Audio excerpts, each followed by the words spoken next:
बिस्मिल्लाहिर्रहमानिर्रहीम। अस्सलाम वालेकुम स्टूडेंट्स। आज हमारा 9th class chemistry chapter number 5 का लेक्चर नंबर 5 है, जिसमें हम पढ़ेंगे एरोबिक और एनएरोबिक रेस्पिरेशन के बारे में। तो ये इंशाल्लाह ये लास्ट लेक्चर है इसका, यानी कि लास्ट टॉपिक है। नेक्स्ट हमने इसकी एक्सरसाइज को देखना है। तो चलिए इसको स्टार्ट करते हैं। एरोबिक का मतलब होता है इन प्रेजेंस ऑफ ऑक्सीजन, और एन एरोबिक का क्या मतलब होता है? एब्सेंस ऑफ ऑक्सीजन में।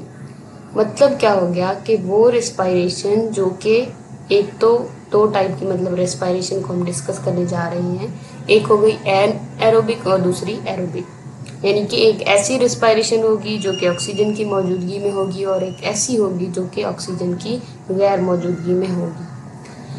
The process of the respiration in human beings is a continuous process. ये ऐसा प्रोसेस है जो मुसलसल होता रहता है। इसका जो साइन है वो इस तरीके से है कि हम जो है ना, ब्रीदिंग हमारी हर वक्त चलती रहती है। वो इसी रेस्पिरेशन की वजह से होती है कि हम जब रेस्पिरेशन करते, जब सांस लेते हैं तो ऑक्सीजन अंदर जाती है, और वही ऑक्सीजन ये इसी रेस्पिरेशन के अंदर क्या होती है, यूज होती है, और रेस्पिरेशन के बदले में कार्बन डाइऑक्साइड बनती है, वही हम उसको एक्सहेल कर देते हैं। तो क्या होता है कि during this process we breathe in oxygen, oxygen को ब्रीथ इन करते हैं, and breathe out carbon dioxide, और कार्बन डाइऑक्साइड को बाहर निकालते हैं। Respiration also carries complex chemical reaction inside the body. Human body के अंदर ये जो रेस्पिरेशन होती है वो कम्प्लेक्स केमिकल रिएक्शन भी करवाती है। वो क्या होता है वो भी आगे हम देखते हैं कि this process that occurs in the presence of oxygen is called aerobic respiration. और ये जो कम्प्लेक्स रिएक्शन है ये जब ऑक्सीजन की मौजूदगी में होता है तो उसको एरोबिक रेस्पिरेशन कहते हैं। Aerobic respiration is an exothermic process and involves the following reaction. क्या हो गया, ये एक्सोथर्मिक प्रोसेस है और इसको क्या होता है, एनर्जी चाहिए होती है, एनर्जी ये रिलीज करता है। तो उसका रिएक्शन ये है कि ग्लूकोज का मॉलिक्यूल जो है ये क्या होते हैं, साइटोप्लाज्म के अंदर, यानी कि सेल के साइटोप्लाज्म के अंदर ये क्या करते हैं, पाइरुवेट में कन्वर्ट हो जाते हैं, और साथ में एनर्जी भी बनती है। देन ये पाइरुवेट जो होते हैं ये कहाँ होते हैं, माइटोकॉन्ड्रिया में मूविंग करते हैं। फिर वहां पर ये ऑक्सीजन की मौजूदगी में कार्बन डाइऑक्साइड और वाटर में टूट जाते हैं, और साथ ही हमें एनर्जी भी मिलती है जो कि एटीपी की फॉर्म में होती है। तो ये देखो, ये सारा रिएक्शन इससे जाहिर हो रहा है कि इसके लिए ऑक्सीजन रिक्वायर्ड थी जब ये माइटोकॉन्ड्रिया के अंदर इसका रिएक्शन हो रहा था। तो ये क्या हो गया, एरोबिक रेस्पिरेशन हो गई। नेक्स्ट है ग्लाइकोलाइसिस, मतलब ग्लूकोज की ब्रेकडाउन जो होती है उसको ग्लाइकोलाइसिस कहते हैं। During glycolysis one molecule of glucose is split into two molecules of pyruvate. ये वाला जो प्रोसेस है यानी कि ग्लूकोज का पाइरुवेट में कन्वर्ट होना, इसको क्या कहते हैं, ग्लाइकोलाइसिस कहते हैं। This process involves a series of reactions catalysed by enzymes. इसके अंदर बहुत सारे रिएक्शंस की सीरीज होती है जो एंजाइम्स जो है ना वो कैटलाइज कर रहे होते हैं। With the net production of 2 ATP, और इसके नतीजे में क्या होता है, 2 ATP भी मिलते हैं। ATP क्या होता है, एडिनोसिन ट्राइफॉस्फेट। जब ये टूटते हैं तो हमें एनर्जी मिलती है। When cells of our body require energy for performing metabolic activities, जब सेल्स को मेटाबॉलिक एक्टिविटीज करने के लिए एनर्जी की जरूरत पड़ती है तो वो क्या करते हैं, दे यूज दिस ATP, ये इस ATP को यूज करते हैं, and break it down to get the required energy, और इसको तोड़कर जो एनर्जी उनको चाहिए होती है वो हासिल करते हैं। The food we eat undergoes digestion in our body. जो खुराक हम खाते हैं वो क्या होती है, डाइजेस्ट होती है, हजम होती है बॉडी के अंदर। That digested food molecules that are absorbed by the cells undergo oxidation to produce energy. फिर यही जो एब्सॉर्ब्ड फूड के सेल्स होते हैं, ये क्या डाइजेस्टेड फूड के सेल्स होते हैं, इनको सेल्स एब्सॉर्ब करते हैं, फिर उनकी ऑक्सीडेशन करते हैं, फिर उसके बाद क्या, एनर्जी पैदा करते हैं। In certain organisms like bacteria and algae, respiration occurs in the absence of oxygen.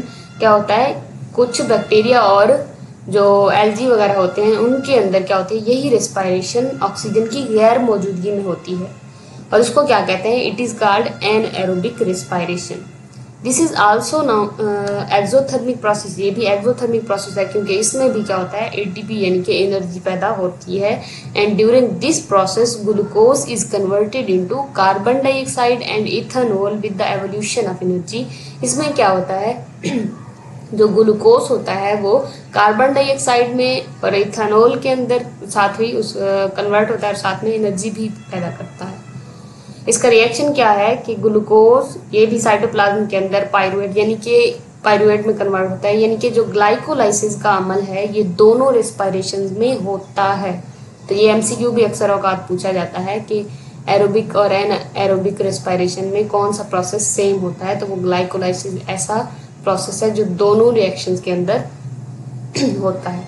Next क्या होता है, यही पायरुवेट जो है ये यीस्ट में या फिर एल्गी वगैरह में ये क्या होता है अब्सेंस ऑफ ऑक्सीजन के अंदर टूटता है, किसके अंदर, इथेनॉल के अंदर, और साथ में कार्बन डाइऑक्साइड बनाता है और इसके साथ साथ एनर्जी भी रिलीज होती है। Lipids are the group of organic compounds which includes fats, waxes, sterol.